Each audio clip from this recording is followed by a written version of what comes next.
म्हणजे राज्याचं धर्माविषयी धोरण कोणतं असावं? राज्य म्हणजे घटनेच्या 12व्या कलमात सांगितलेलं राज्य. त्यात लोकसभा येते, न्यायालय येतं, केंद्र सरकार येतं आणि कायद्यानं स्थापन झालेल्या साऱ्या संस्था म्हणजे ग्रामपंचायत पासून विद्यापीठापासून साऱ्यात येतात राज्यामध्ये. ह्या साऱ्या राज्याचं धर्माविषयी धोरण कोणतं असावं? म्हणजे व्यक्तीला धर्म किती पाळू द्यावा, धर्म स्वातंत्र्य किती असावं व्यक्तींना, धर्मात हस्तक्षेप करण्याचा किती अधिकार राज्याला आहे, या सर्वाविषयीचं जे काय असतं ते सगळं सेक्युलरिझम आहे. म्हणजे हे समजून घ्यायला सेक्युलरिझम मुख्य गोष्ट कोणती असेल तर धर्म म्हणजे काय समजून घेणं सर्वात महत्वाची गोष्ट आहे. धर्म शब्दात पण समजून घेतला नाही तर धर्माचा केंद्रबिंदू ठेवून जे काय सेक्युलरिझम म्हणतो आपण समजत नाही. गोंधळ जो आहे आपल्या भारतामध्ये सारा सेक्युलरिझमचा तो धर्माच्या अर्थामुळे झालेला आहे. धर्माचा तो कोणता घ्यावा?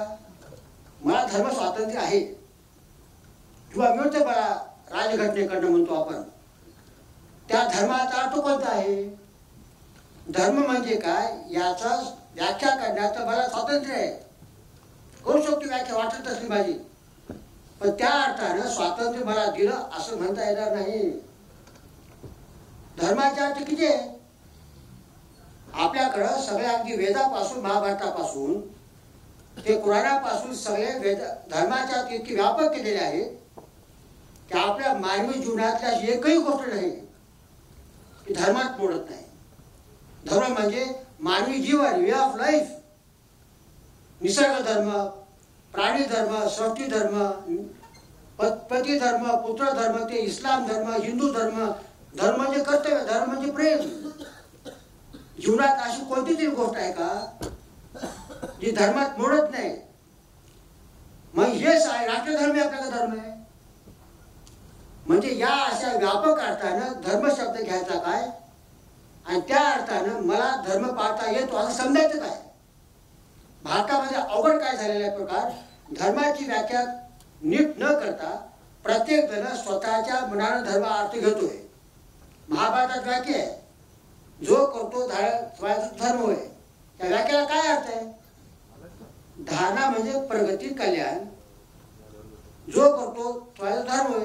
धारणा कशाला होते? धारण्याची कसोटी काय? कल्याण कशाला होतं? चातुर्वर्ण्य पाळला, होतं का कल्याण?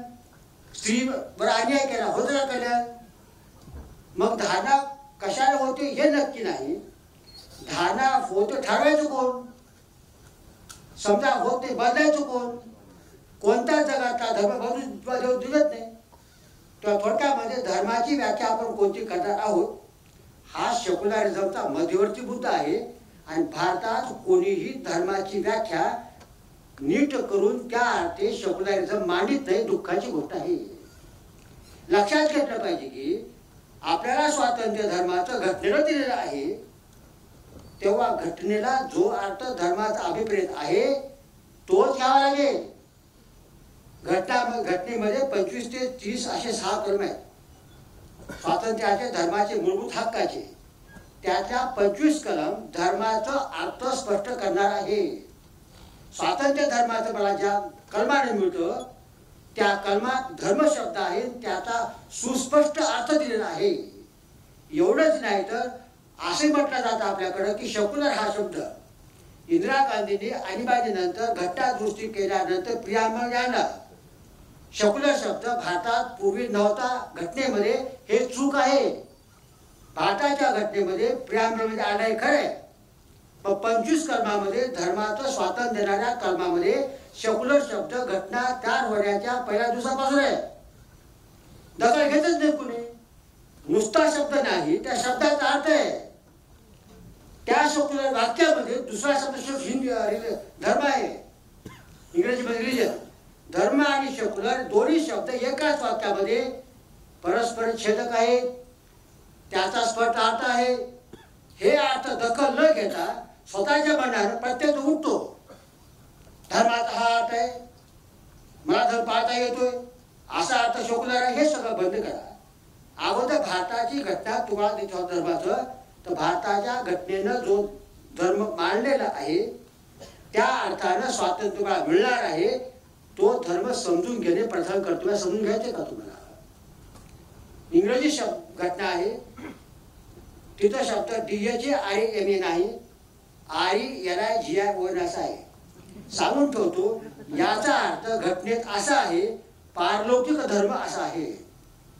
मानवी जीवात दोन भाग होतात, एक इहलोकातला, जन्मापासून मरेपर्यंत जे काय घडतं इहलोकामध्ये ते सारं इहलौकिक, म्हणजे याला म्हणतात सेक्युलर.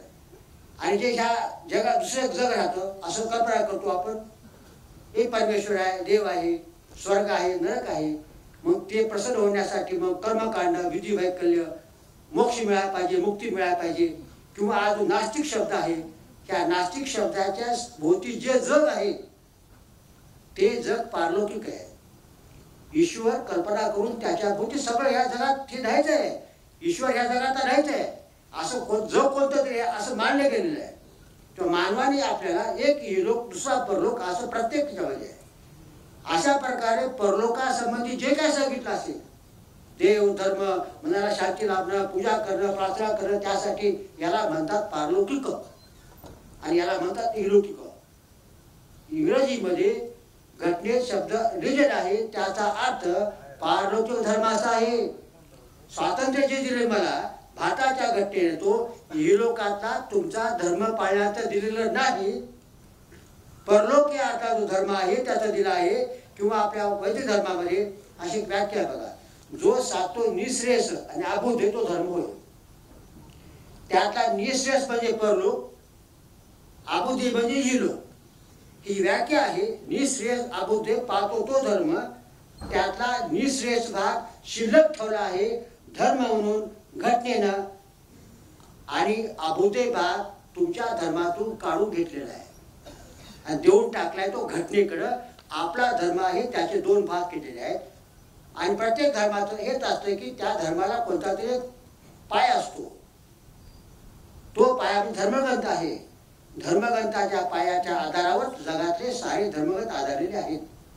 एक असतील, दोन असतील, तीन असतील. जर धर्मग्रंथाचा पाया काढून घेतला असलेला धर्माला, तर कोणता धर्म अगदी तरंगला गेला हवेमध्ये पतंगाच्या दोन तुकड्याप्रमाणे. म्हणजे धर्मशास्त्रा पाया असतोच, धर्मशास्त्रावरती धर्म असतो तुमचा. आणि त्या प्रत्येक धर्मामध्ये परलोक इहलोक राहतो.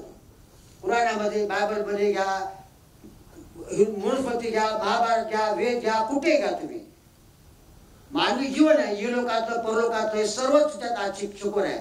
त्या आपल्या धर्मग्रंथात त्याचा दोन भाग करा. त्याची शिकवणीचे एक पारलौकिक जीवनासंबंधी काय काय सांगितले ते,